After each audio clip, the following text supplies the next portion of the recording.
Hey, what's up YouTube? It's Chase from Grow, and in today's video I want to be talking about our experience using electric equipment. So I know a lot of people have been asking us in the comments and DMing me on Instagram as well about how the electric equipment has been holding up, and I want to in this video go over exactly how it's been for us and exactly if we will still continue to use electric equipment going forward. If that interests you, stay tuned.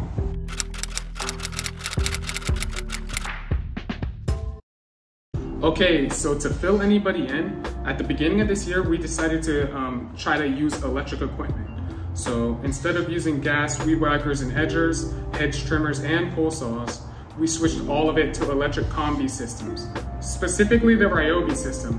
Not that I have anything, to say against other systems. That's just the one we chose because that's just the one we started with. So if you guys want the short answer, have I liked the electric equipment? Of course. You don't have gas, you don't have to worry about getting gas, you don't have to worry about anything except for charging it. We've done zero maintenance to the equipment. We've got it at the beginning of this year. Well, a little bit before, like about December of 2021, it's 2022, about a hit December as well. So it's almost a full year, it's about 2 months away, but we've actually liked the equipment. There is a difference in power. It may have been the Ryobi guard. So the guard on the edger blade, actually, instead of just curving straight like how a lot of edgers blades do, it kind of turns in, which prevents a lot of dirt from getting out. So that's just a specific question against that exact guard, but it has nothing to do with electric. Specifically, we liked electric a lot better because you don't have to worry about getting gas for these. You don't have to worry about maintaining these equipments. You just plug the batteries in and go. I mean, charging, if you don't have a charger port at your shop, like I don't, we just have shipping containers. So what we do is I take the batteries home, charge all the batteries, and bring them back in the morning. And if that's that big of a problem, hey, then I guess you won't like electric. You can buy 3 6 amp hour batteries from Lowe's. I forgot the price, I'll pop it up right here. But if you get that, and then you also have your 4 amp hour battery that comes with the weed whacker, just with those, they can last you almost the entire day. I mean, it depends on obviously how many yards you're doing. The edger barely uses the battery. And when I tell you, I mean, the edger, you can put a 6 amp hour battery, as long as you're not doing any like cleanup edging, the battery's gonna last all day. So the edger is not the real big problem. It's all about the weed whacker. When it comes to the pole saw and hedgers, they last super long. Like, I don't think I've ever changed the battery while hedge trimming. If I had a new battery in it, I don't think I've ever had to change it. I mean, yeah, if you're doing hedges all day, yeah, you're gonna have to change it, but I've done hedges for a straight 2 hours with one 6 amp hour battery and did not go out. So if you guys want to know the battery life, in lawn care terms, that's what the battery life is. The cost for electric is actually cheaper, but is the durability as good? And I know this is what a lot of people think. Does electric equipment last as long as gas equipment? Short answer, no. Gas equipment, at least in our experience so far, just is a lot more beefier. It is gonna last you longer, 100%. The electric equipment just seems more flimsy, so to speak. Like, it seems like everything in the electric market is made out of plastic.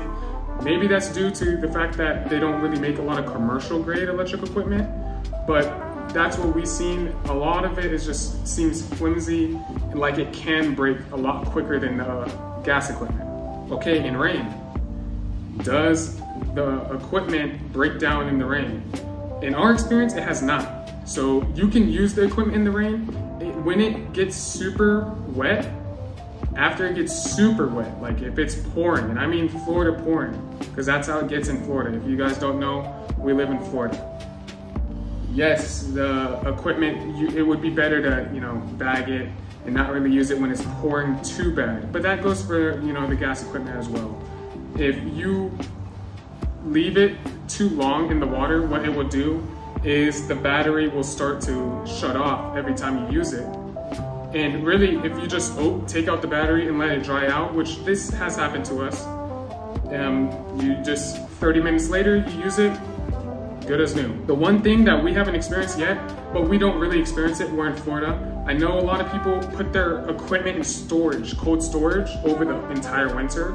If you live in a state where your lines freeze, like the gas lines and everything, that's just another benefit of electric, because it doesn't matter, cold, wet, hot, it doesn't matter. As soon as the next season hits, you can plug the batteries in, get right to going right away. Okay, now battery life. This is what at least for me, I feel like if you go to YouTube and try to search a battery life, no one shows what the real battery life is. Okay, so for us, we have 4 amp hour batteries and 6 amp hour batteries. And I'm just gonna give you guys the raw, answers. So 6 amp hour batteries for us, at least, have been able to last about 12 yards of, like, say for example, if you're just using it for weed whacking. 1/8 acre properties, usually 1/8 acre properties, you can do about 12. 1/4 acre properties, you can probably do about 6. One thing I personally liked about getting this new Combi Ryobi system is the fact that after you buy the power head in the weed whacker, which is about $220, and after you buy that, all you have to buy is attachments. So you buy the edger attachment, pole saw attachment, hedger attachment. Everything is a lot cheaper than buying gas equipment. Gas equipment, yes, it's more expensive. It will last you longer, don't get me wrong, but it is more expensive. What do I like better personally? I feel like the negatives and pluses kind of balance it out. Yes, gas is more expensive, but gas has that reliability factor. So don't think I'm like a electric bandwagon. No, I was just testing out this year, trying to see if electric is good and would be a good fit. But I'm not sure which one I like better, because they both have their pluses and minuses that kind of balance it all out. So if both of them innately they're gonna be the same result, I'd rather just go electric, just to, give off that appearance and be a little bit different. So we're gonna stick with electric. We're gonna be looking into getting the Stihl electric equipment. If you guys can give me feedback on that, if any of you guys know that or have any Stihl electric equipment, we're gonna try to test that equipment out as well. And we're gonna see if that makes a fit for our company. This is Chase from Grow Landscaping. I'll see you guys in the next video.